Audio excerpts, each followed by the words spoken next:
कोई कार्य नहीं है जो है ना इंसान नहीं कर सकता।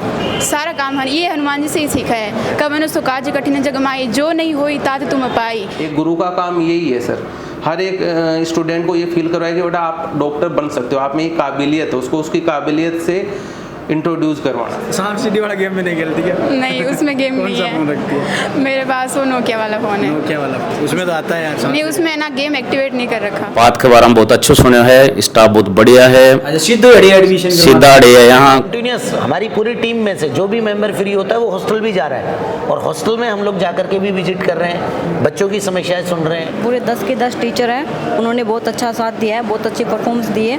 उनको देख के लगता है कि इस बार बहुत अच्छा होगा। एवरेज बच्चा भी डॉक्टर बन सकता है, तो हम उस थ्योरी पे काम करते हैं कि एवरेज बच्चा भी हो और एक साथ मिलके पढ़े, कि अपन सेपरेट करके पढ़ाने के कल्चर से क्या बच्चे डिमोटिवेट होते हैं। टीचर तो केवल 11th का है, ये टीचर रिपीटर का है, ये फ्रेशर का है। पाथ में कोई भी 11th का टीचर नहीं है, कोई भी रिपीटर नहीं है, कोई भी फ्रेशर नहीं है। जो टेस्ट सीरीज इन लोगों ने बनाई है वो पूरे सीकर में है ना, कहीं पर भी नहीं है। हमारी नज़र में हर बच्चा सिलेक्शन के लायक है। हम इस नज़र से देखते नहीं कि ये बच्चा हमें रिजल्ट देगा, इसको पढ़ाना। हर साल नीट की तैयारी करके लाखों बच्चा कोचिंग निकले और हर साल हजारों बच्चा डॉक्टर बने, लेकिन बात डॉक्टर बनने से पहले एक सवाल आवे कि आखिर बच्चा के लिए पाथ क्यों चुना, बांगे लिए रास्तों के चुना। तो बी रास्तन जानने के लिए आप पहुंच गया हाँ पाथ कोचिंग, और पाथ कोचिंग में मेरे साथ सत्य सर है, और सत्य सर वहाँ पर बात करांगा कि आखिर बच्चा नीट की तैयारी करे। मान लीजिए हमारे घर ही कोई बच्चों नीट की तैयारी करने के लिए आवे, तो वो कोचिंग में सिलेक्शन एडमिशन लेने पहले क्या चीज़ें ध्यान रखे। राम राम सर। राम सबसे पहले तो यह चीज़ जानना चाहूँगा कि मान लो मेरे परिवार में कोई बच्चों नीट की तैयारी करना आवे, तो वो सब पहले कोचिंग में एडमिशन लेने पहले क्या चीज़ें वो ध्यान रखें। देखो सर, कोई भी बच्चा जब सीकर आए या कहीं भी इंस्टीट्यूट में किसी में भी एडमिशन लेना चाहता है, तो पेरेंट्स को इन बातों का ध्यान रखना चाहिए कि भाई मेरे बच्चे पे जो कोचिंग इंस्टीट्यूट है वो किस तरीके से टीचर से काम करवाएगा।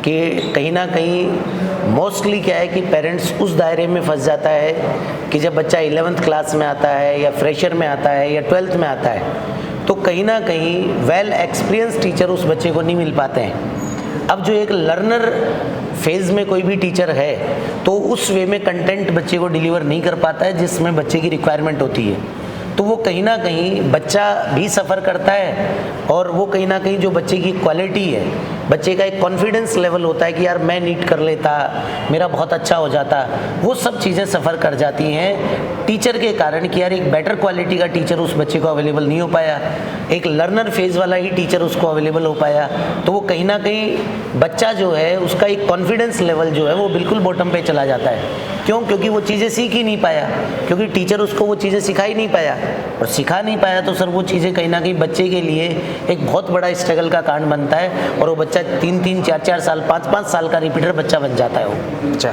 आपने कहा रिपीटर में शुरुआत में एक चीज़ कही थी कि लाखों बच्चे नीट की तैयारी करता है और सैकड़ों हजारों बच्चा डॉक्टर बने, बिल्कुल। लेकिन बांग के लिए सवाल ये आवे कि बांग के लिए एक पाथ यानी एक रास्ता सही कौन मिला, तो पाथ इशू के कंपेरिजन है कि अदर रुपये मतलब इनमें एडमिशन लेना। देखो सर, पाथ का एक कंपैरिजन बेस्ट ये है कि आज के दिन अगर कोई बच्चा नया 11th में सीकर में आता है, या फिर मैं कहता हूँ रिपीटर में आता है या फ्रेशर में आता है, तो पाथ में ये जस्टिफाई ये इस तरीके का सिनेरियो नहीं बना रखा है कि ये टीचर तो केवल 11th का है, ये टीचर रिपीटर का है, ये फ्रेशर का है। पाथ में कोई भी 11th का टीचर नहीं है, कोई भी रिपीटर नहीं है, कोई भी फ्रेशर नहीं है। पाथ में जो भी फैकल्टी है वो लगभग 8 to 10 प्लस का एक्सपीरियंस उन सभी टीचर्स का है, और वो हमारे लिए किसी का 11th में क्लास लगती है तो वो रिपीटर में भी पढ़ाता है, रिपीटर वाला टीचर 11th में भी पढ़ाता है, और बच्चों को हम एक वेल एक्सपीरियंस टीचर अवेलेबल करवाते हैं जो एक लंबा एक्सपीरियंस बच्चों के साथ का अपने बच्चों के साथ शेयर करता है,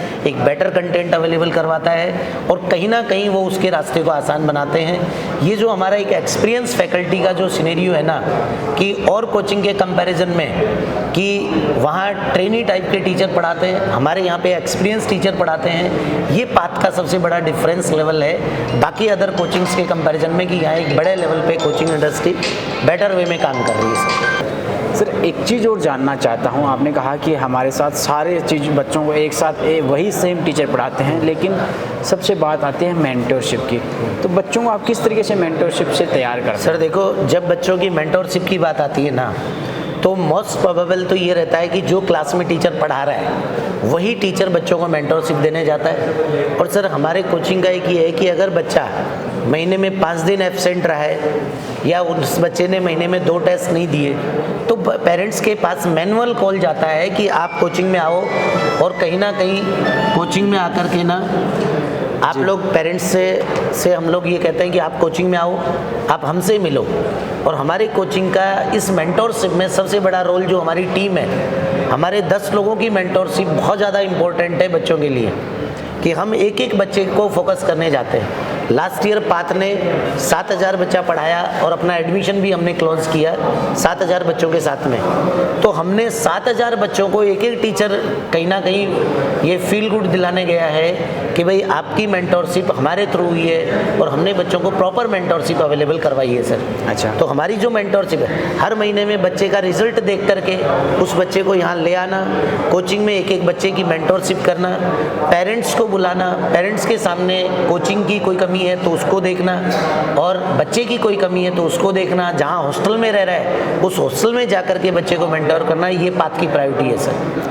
मतलब ये है कि हम 1 महीने का तो बच्चे का एनालिसिस पेरेंट्स के सामने रखते ही रखते हैं कि भाई आपका बच्चा क्या कर रहा है, हॉस्टल में पढ़ रहा है कि नहीं पढ़ रहा है, कोचिंग में आ रहा है तो वो कोचिंग किस तरीके से कहीं ना कहीं एक डिसिप्लिन माहौल में है कि नहीं है, वो सब चीज़ें पेरेंट्स के साथ में हम लोग शेयर करके ना, और पेरेंट्स को अवेलेबल करवाते हैं सारा कंटेंट कि भैया बच्चे की कमी कहाँ चल रही है। और दूसरी चीज़ सर, हमारा जो सेशन एक निकला, हमने पीटीएम करवाया है। आज तक के इतिहास में किसी भी कोचिंग ने वो पीटीएम नहीं करवाया कि बच्चे की पेरेंट्स टीचर मीटिंग हो सके और कहीं ना कहीं पेरेंट्स अपने बच्चे की कमियों को जान सके। इस तरीके का भी सीन जो हमारे कोचिंग का है पाथ का, वो बहुत अल्टीमेट है सर। आपने एक नाम दिया पाथ, इस बोर्ड पे लिखा हुआ है सफलता का पथ। हाँ। आपने शायद एक सेशन निकाल दिया होगा। हाँ बिल्कुल सर। हाँ, क्या कुछ स्कोर रहा? देखो सर, हमारे सेशन की सबसे पहली प्रायोरिटी लोगों ने क्या है कि हमें एक उन लोगों से कंपैरिजन किया जो सीकर के मार्केट में बहुत पहले से बैठे हुए हैं, और पाथ ने पहले साल में उन लोगों के कंपैरेटिव नहीं बेटर चीज़ें अवेलेबल करवाई। सर पहली चीज़ तो हमारा प्रॉपर बच्चों का सिलेबस करवाना, टाइम पे बच्चों का सिलेबस करवाना, और एक प्रॉपर टेस्ट प्लानिंग जो है वो हमारे द्वारा बच्चों को अवेलेबल करवाना, और उसको एग्जीक्यूट करना ग्राउंड पे। कि हमारा जैसे हमने 86 का एक टेस्ट सीरीज़ लॉन्च किया सर, उस 86 टेस्ट में से एक भी टेस्ट बच्चों का मिस नहीं हुआ। पहले दिन टेस्ट होता है, नेक्स्ट डे पेरेंट्स के पास में एक एक जो बच्चे का रिजल्ट है वो पेरेंट्स के पास में पहुंच जाता है। अच्छा, बच्चों को आपने कहा अभी नीट के एग्ज़ाम आने वाले हैं, मई में एग्ज़ाम है, लगभग शायद 3 मई की होगी। 3 मई की 3 मई की एग्ज़ाम है। इस समय बच्चों के जो टेंशन, डिप्रेशन, स्ट्रेस वो बहुत ज़्यादा होता है। मतलब कई गांव देहात में आने वाले बच्चों का सबसे ज़्यादा होता है कि मतलब मुझे टेंशन हो रही है, कैसे प्रिपरेशन करूं, उस चीज़ को कैसे फेस सर उस जैसे हमने क्या है कि हमारे सभी बच्चों को ये कह रखा है कि आप कोचिंग में आओ, हमसे मिलो, और हमारी पूरी टीम इस चीज़ के लिए बैठी हुई होती है कि एक एक बच्चे की मेंटरशिप करने जाती है सर। अब यहाँ पर जैसे हमें सबके सब हमारी क्लास के बाद में हम सब यहीं अवेलेबल रहते हैं, तो जो बच्चे पेरेंट्स के साथ आते हैं उनसे भी मिलते हैं, जो बच्चा इंडिविजुअल आता है उससे भी मिलते हैं। बच्चे के कहीं ना कहीं मार्क्स अगर फ्लक्चुएट कर रहे हैं तो उन बच्चों को हम लोग कॉल करके ना, मैनुअल कॉल करके ना कोचिंग में बुला रहे हैं और उन बच्चों से बात कर रहे हैं। और सर मैं कंटिन्यूस हॉस्टल में विजिट्स भी कर रहा हूँ कि बच्चों को कहीं ना कहीं कोचिंग है सर। आप खुद जाते हैं? हाँ मैं खुद सर कंटिन्यूस, हमारी पूरी टीम में से जो भी मेंबर फ्री होता है वो हॉस्टल भी जा रहा है, और हॉस्टल में हम लोग जा करके भी विजिट कर रहे हैं, बच्चों की समस्याएं सुन रहे हैं। किसी भी तरीके की कोई भी प्रॉब्लम है उसके लिए हम लोग बच्चों को मैसेज डाल रहे हैं कि बेटा आपको कोई भी समस्या है तो आप कोचिंग में आके मिलो और अपने सर लोगों से मिलो। किसी भी तरीके का डिप्रेशन लेने की इस समय आवश्यकता नहीं होती है। भाई एक मेंटली प्रेशर तो होता है पेपर का, लेकिन उस चीज़ को हमें फेस करना है हमारी पॉजिटिविटी से, हमारी सकारात्मकता से, और वो हम लोग बच्चों को कहीं ना कहीं मेंटरशिप देने जा रहे हैं सर इस चीज़ जी, तो ये थे सत्या सर, और हम कुछ बच्चों से भी बात करेंगे और हम बच्चों से भी जानने की कोशिश करेंगे कि अभी जो एग्ज़ाम दे रहे हैं उनकी कैसी प्रिपरेशन है। और जैसे शुरुआत में लिखा हुआ है सफलता का पथ, तो सफलता का रास्ता कैसे जाता है, उस तमाम चीज़ों पर बात करने की कोशिश करते हैं। चलिए, अब बार मैं जी कोचिंग में हूँ तो आप स्टूडेंट है आऊँ बात करा, क्योंकि ये बार नीट की एग्ज़ाम भी है, तो वो लोगों बात करा कि यहाँ तेरे चल। नमस्ते, नमस्ते सर। क्या नाम है? सीता चैनी, कहाँ से हो? अलवर से। आप कहाँ से? नागौर से। आप? मैं बीकानेर से। बीकानेर से हो? बीकानेर से हो। अभी नीट की एग्ज़ाम चल रही होगी? यस। कैसी तैयारी चल रही है? बहुत बढ़िया, बेस्ट है। बहुत बढ़िया है। क्या कुछ सीखा एक साल के अंदर? एक साल के अंदर बहुत कुछ सीखा, सारी टीचर्स ने बहुत हेल्प की, बहुत सारी। और जो टेस्ट सीरीज़ इन लोगों ने बनाई है वो पूरे सीकर में है ना, कहीं पर भी नहीं है ऐसी कोई टेस्ट सीरीज़। कॉन्फिडेंस है कि इस बार क्रैक कर लूँगी मैं नीट? हाँ, कॉन्फिडेंस फुल है। 10-10 टीचरों का कॉन्फिडेंस पीछे है, तो फिर कॉन्फिडेंस में तो कोई कमी है ही नहीं। अच्छा, इसी कोचिंग में क्यों आए आप लोग? मतलब बहुत कोचिंगें थे, यहाँ क्यों एडमिशन लिया? क्योंकि जो मेरा भाई था, अभी पिछले इस साल सिलेक्शन हुआ, तो उसने मेरे को गाइड किया कि ये टीचर्स बहुत बेस्ट है, क्योंकि ये कौन से टीचरों के पास पढ़े हुए? मेरे भैया पूनिया सर के पास और डीके सर से, इन सारे टीचरों से पढ़े हुए थे। अच्छा, उन्होंने बताया कि आप इस कोचिंग में एडमिशन? हाँ, इसलिए उन्होंने बताया कि इसी कोचिंग से। क्या लग रहा है आपका डिसीजन सही था एक साल? मेरा डिसीजन बिल्कुल परफेक्ट था और मुझे कोई रिग्रेट नहीं है अपने डिसीजन पे। लग रहा है मतलब कितने नंबर ले आओगे इस बार? इस बार तो अब पेपर के अकॉर्डिंग है। फिर भी कॉन्फिडेंस है कि मैं कर लूँगी क्रैक? हाँ, कर लूँगी क्रैक। कॉन्फिडेंस तो आपको क्या लग रहा है? हाँ जी? 700 तक तो। अच्छा, आपको क्या लग रहा है? मैं अपनी तरफ से पूरी मेहनत करूंगी, बाकी जो होगा देख लेंगे। जो होगा देखा जाएगा। हाँ, मैं अपनी तरफ से मेहनत में। कुछ कहना चाहेंगे? कोचिंग के बारे में ये है कि सभी टीचर ने बहुत बढ़िया कंटेंट दिया है, हमारे सारे कंसेप्ट क्लियर हुए हैं और हाँ सारे क्लियर है। और हमें सीरीज कैसी थी? टेस्ट सीरीज़ बहुत बढ़िया है। इसमें हम क्वेश्चन, हमें इतना टाइम मिल जाता है कि हम क्वेश्चन प्रैक्टिस भी कर लेते हैं और क्वेश्चन काफ़ी डाउट भी पूछ लेते हैं, डाउट काउंटर भी अवेलेबल रहता है, वो सारी चीज़ें भी क्लियर हो जाती है। आप क्या कुछ कहना चाहेंगे? सर मैं बहुत कुछ कहना चाहूँगी कोचिंग के बारे में। इन्होंने डाउट काउंटर की सारी जो व्यवस्था है, इनके लिए टीचर एनी टाइम उपलब्ध रहते हैं, कभी भी किसी टाइम पर 24 घंटे में एनी टाइम डाउट काउंटर पर आ सकते हैं। और सारे टीचर्स ने बहुत कुछ सपोर्ट किया है और हम ऐप से या कैसे भी करके उनसे कांटेक्ट कर सकते हैं। और पूरे 10 के 10 टीचर हैं, उन्होंने बहुत अच्छा साथ दिया है, बहुत अच्छी परफॉर्मेंस दी है। उनको देख के लगता है कि इस बार बहुत अच्छा होगा। आपका क्या नाम है? मेरा यशस्वी। यशस्वी, फ़ोन कितनी देर चलाती है पहले तो ये बताओ? फ़ोन तो है ही नहीं, ऐसा थोड़ी होता है। कीपैड वाला फ़ोन है, कहाँ चलाए? कीपैड वाला फ़ोन? सांप सीढ़ी खेलती हो क्या फिर? नहीं नहीं, उसमें भी मेमोरी नहीं है, सिर्फ मम्मी पापा से बात करने के लिए। सांप सीढ़ी वाला गेम में नहीं खेलती क्या? नहीं, उसमें गेम नहीं कौन सा फ़ोन रखती है? है। मेरे पास वो नोकिया वाला फ़ोन है। नोकिया वाला? उसमें तो आता है यार सांप नहीं, उसमें ना गेम एक्टिवेट नहीं कर रखा। ऐसा नहीं करेगा तो ऐसे फ़ोन के बगैर टाइम पास हो जाता है? मतलब पढ़ाई हाँ। के साथ में मतलब कई बार तो ऐसा होता है यार घंटे 2 घंटे फ़ोन चला लूँ। नहीं, कभी कभी मन करता है, बट फिर याद आता है कि नहीं यार, डिस्ट्रैक्शन नहीं, बिल्कुल भी नहीं। ये रुद्राक्ष वाली माला पहन रखी है क्या? नहीं नहीं, ये तुलसी की माला है। कौन सी है? तुलसी की माला है। इससे क्या होता है? इससे कुछ नहीं, पॉजिटिव। हाँ, बस आस्था। भगवान को कौन से मानते हैं? भगवान को, सब भगवान को मान के हो, बट 36 मेन करोड़ देवी देवता 36 करोड़, बस ज़्यादा हनुमान जी के। हनुमान जी को मानते हो। आपको क्या लगता है? वो कहते हैं ना कि क्या कहते थे वो, एक जो आता है दुआ के, कोई नहीं, याद कर लो। एक मिनट। कवन सो काज कठिन जग माई, जो नहीं होई तात तुम माई। कि ऐसा कोई कार्य नहीं है जो है ना इंसान नहीं कर सकता, सारा काम ये हनुमान जी से ही सीखा है। कवन सो काज कठिन जग माई, जो नहीं होई तात तुम पाई। ऐसा कोई कार्य नहीं है जो तुम नहीं कर सकते, हर कार्य तुमसे संभव है, यही है। आप कितनी देर फ़ोन चलाते हो पहले? मेरे पास फ़ोन नहीं है, स्मार्टफोन सैमसंग वाला कीपैड है। अच्छा, आपके पास भी कीपैड है? हाँ। आपके पास कीपैड है सर, आईटेल वाला। ऐसे तीनों के पास ये फ़ोन नहीं है? हाँ, नहीं है। कई बार तो ऐसे होता है ना कि स्टूडेंट से कहते हैं कि हमें ऑनलाइन क्लास लेनी है, उसको चीज़ें सीखनी है। नहीं नहीं, जब ऑफलाइन कोचिंग ज्वाइन कर रही है तो भाई क्यों ऑनलाइन चाहिए? डाउट होता है तो time to time 24/7 hours doubt counter खुला रहता है। किसी भी टीचर से कोई भी डाउट हो तो SY सर है, उनसे तो किसी भी टाइम फ़ोन करके पूछ लो, चाहे वो अवेलेबल रहते हैं 24/7 आवर्स की। सीकर का माहौल कैसा लगा? सीकर का माहौल एक्सट्रीमली एकदम एक्स्ट्रा ऑर्डिनरी वाले बच्चे जो पढ़ाई वाले होते हैं ना, बीकानेर वाले उस दौरों से निकल कर यहाँ सीकर में आए हो। बिल्कुल। आपको कैसा लगा? सीकर में बहुत पढ़ने वाले बच्चे हैं और बहुत ही कंपटीशन बढ़िया है, बहुत लेवल का है। आपको कैसा लगा? सर, सभी बच्चे सर सभी बच्चे मेहनती हैं और बहुत अच्छे से चल रहे हैं। जैसे टीचर बोलते हैं वैसा ही मानते हैं, ऐसे आउट नहीं जाते कहीं भी। हमारे ऐसे दर्शकों को क्या कुछ कहना चाहेंगे आप? मैं ये कहना चाहूँगी कि प्रैक्टिस से हम कुछ भी कर सकते हैं, ये हमारे टीचर बोलते हैं और ये सही भी है। आप क्या कुछ कहेंगे? मैं तो यही कहना चाहूँगी, अगर तुम्हारे मन में एक बार ये चीज़ बैठ गई कि भाई मेरे को ये चीज़ करनी है तो भाई तुम सब कुछ छोड़ दो इस चीज़ को और उसी पे लग जाओ, बस खुद का काम करने लग जाओ बस। मेरा सिलेक्शन होगा, मैं मिठाई खाने जरूर आऊँगा इस बार। हाँ बिल्कुल, मैं खुद बीकानेर आऊँगा मैं। बिल्कुल आइएगा, उस रेतीले दौरों में तुम्हारा वीडियो बना के लेके बिल्कुल बिल्कुल। चलो कोई नहीं। अबार मैं पात कोचिंग में हूँ और मेरे साथ अशोक सर है। अशोक सर वहाँ पर बात करांगा कि अबार एडमिशन सीजन भी चल रही है और सब बड़ी बात है कि सीकर एक एजुकेशन हब बन गयो है, तो बी के बारे में बात करना। सर अबार सबसे पहले तो थारा स्वागत है हमारे चैनल बिल्कुल में। बिल्कुल सर, नमस्कार। आपको भी नमस्कार, आपके श्रोताओं को भी नमस्कार जी। सीकर सर एजुकेशन हब बन गयो है, के कुछ कहना चाहूँगा सर। इनमें कोई डाउट को नहीं कि सीकर अब इंडिया लेवल पर छा रहे हैं, तो रिजल्ट भी देख रहे हो 2-4 साल से आप ऑल इंडिया टॉपर भी दे रहे हो।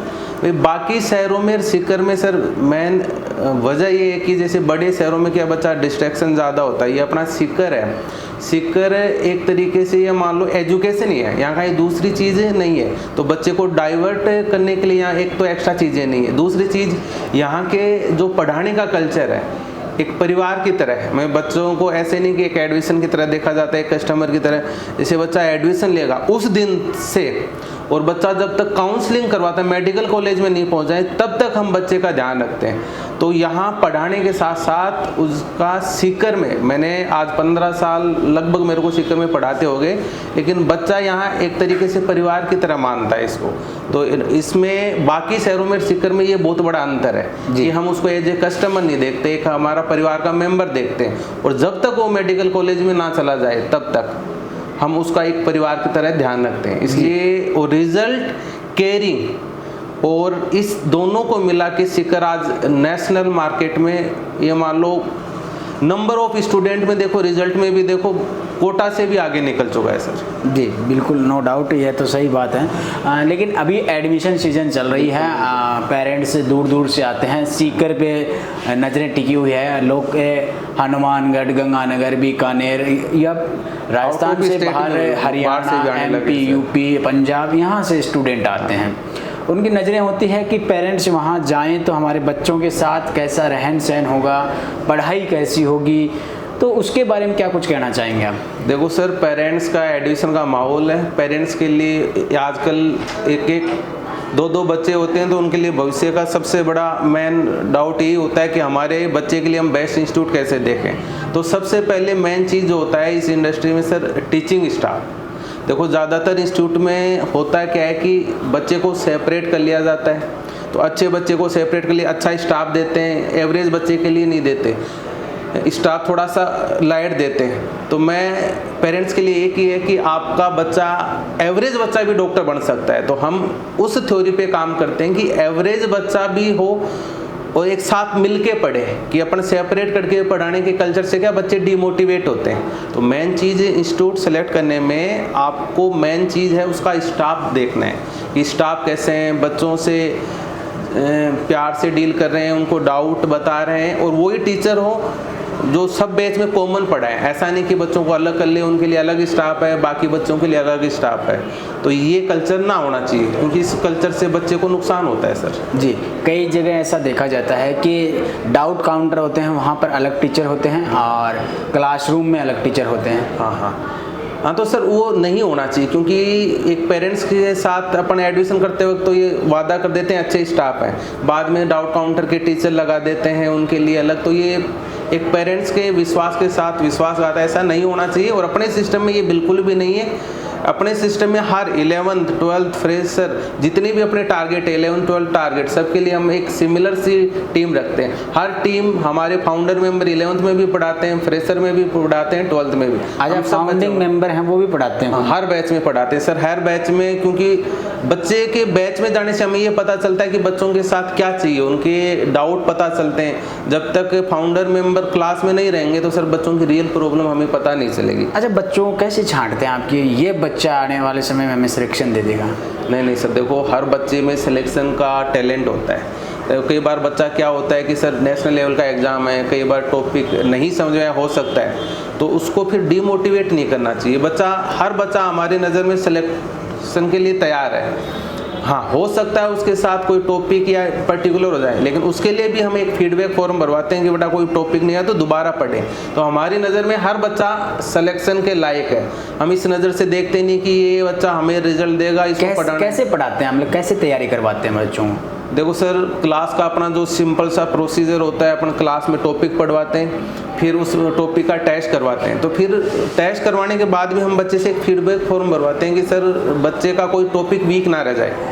भाई हो सकता है कई बार बच्चा छुट्टी कर ले, कोई शादी प्रोग्राम, तबीयत खराब हो जाए, टॉपिक छूट जाता है, तो हमने कि एक बार टॉपिक पढ़ा दिया, फॉर्मेलिटी हो गई, अब हम नहीं पढ़ाएंगे आपको, ऐसा नहीं है। हम उससे फिर पूछते हैं एक फीडबैक फॉर्म में बेटा कि आप कई बार बीमारी की वजह से, जैसे लास्ट चिकन पॉक्स का बहुत बड़ा वायरल हुआ था, तो उसमें ज़्यादातर बच्चों के कुछ टॉपिक छूट गए थे। तो हमने क्या किया कि बच्चों से फीडबैक लेके कि कौन सा टॉपिक छूटा, तो उसकी दोबारा क्लास लगाई। ऐसे नहीं कि बच्चा हमारे लिए एक फॉर्मेलिटी है कि एक बार टॉपिक हो गया, सिलेबस करवाना है, अब आप जानो और आपका काम जाने, ऐसा नहीं है सर। उसको दोबारा फिर भी प्रॉब्लम आए तो तीसरी बार भी। और फिर हम जैसे 11th का जो हमारा इस साल का जो प्लानिंग थी, 11th करवाने के बाद बाकी इंस्टीट्यूट में मैंने ऐसा कभी नहीं देखा, लेकिन हमने 11th होने के बाद 1.5 से 2 महीने 11th का दोबारा क्रैश कोर्स करवाया। क्रैश कोर्स करवाने का मेन उद्देश्य ये था कि 11th की जो बेसिक है वो टॉपिक वीक ना हो जाए, क्योंकि 12th पढ़ने के लिए 11th का स्ट्रॉन्ग होना बहुत ज़रूरी है। तो हमारा पढ़ाने का तरीका यही है कि बच्चे का अगर किसी बीमारी या किसी फंक्शन की वजह से टॉपिक छूट जाए तो वो अपने आप को बैक फील ना करे कि सर मेरा ये टॉपिक छूट गया, क्या हो गया, उसको दोबारा पढ़ाया जाता है, जिससे बच्चे में कॉन्फिडेंस डेवलप किया जाए। क्योंकि हर एक बच्चा सिलेक्शन ले सकता है, बस सर तो उसमें कॉन्फिडेंस, विश्वास जगाना होता है। एक गुरु का काम यही है सर, हर एक स्टूडेंट को ये फील करवाए कि बेटा आप डॉक्टर बन सकते हो, आप में ये काबिलियत है, उसको उसकी काबिलियत से इंट्रोड्यूस करवाना सर। जी, आपके पास जो ये नाम है, इसकी प्रैक्टिकल और थ्योरी क्या है? सर जब हम इस इंस्टीट्यूट की प्लानिंग कर रहे थे तो हमें एक अच्छा नाम चाहिए था, और आज के टाइम में देखो बच्चे बहुत सिंसियर हैं, बहुत ज़्यादा पढ़ते हैं, आप देख रहे हो परसेंटेज बहुत आ रहे हैं। तो बच्चे को एक गुरु का काम होता है कि उसको रास्ता दिखाना पड़ा कि भाई ये जो नॉलेज सर किताबों में है, गूगल पे है, यूट्यूब पे है, तो बतेरे पढ़े, लेकिन एक गुरु का मेन काम है उसको सही रास्ता दिखाना। बेटा इसको ऐसे पढ़ा जाए, और इतने ऐसे पढ़ोगे तो इसमें आपकी एफिशिएंसी ज़्यादा आएगी। तो आज के टाइम में नॉलेज हर जगह है, तो वास्तविक गुरु का जो काम है उसको सही रास्ता, उसका मार्गदर्शन करना। तो हम वहाँ से इस पाथ नाम को कहने का मतलब रास्ता दिखाने के लिए हमने आज के इस टेक्निकल AI ज़माने में सर नॉलेज अच्छा है, ये आपको भी पता है, नॉलेज कहीं भी ले सकता है, लेकिन गुरु का काम उसका सही मार्गदर्शन करना। एक ही सवाल को कम से कम 50 तरीके से बता सकते हैं। बिल्कुल बिल्कुल जी, शुक्रिया। कुछ पेरेंट्स आया है बाल शू भी आप बात करा कि आखिर एडमिशन करवायो, कौन करवायो, विजिट करी है, कई और कोचिंग में भी गया होगा, अडे क्यों आया, क्या किए करो है? राम राम साहब। राम राम जी सर। राम। क्या नाम है साहब? हरफुल सैनी नाम है मेरा। गढ़ियाँ आया हो? मैं चला चौकड़ी खंडेला तहसील से।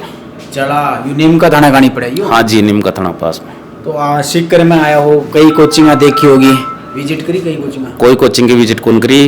पाथ के बारे में बहुत अच्छे सुने है, स्टाफ बहुत बढ़िया है। अच्छा, सीधा एडमिशन सीधा अड़े है, यहाँ स्टाफ अच्छो है, मतलब यहाँ का व्यवहार भी अच्छा है, सभी टीचर्स का पढ़ाने का तरीका भी बेस्ट है। अच्छा, तो इसलिए मैं बच्चे को सीधा यहीं लेके आया हूँ। एडमिशन करवा दी होगी? बस एडमिशन कराने लाया हूँ आज। अच्छा, आज करवाने आए हो। बेटे किस चीज़ की तैयारी कर रहे हो? मैं नीट की तैयारी करने के लिए आया हूँ। 10th में कितने नंबर आए? 10th में मेरे 88.33 है। 88.33 है। अच्छा, 0.33।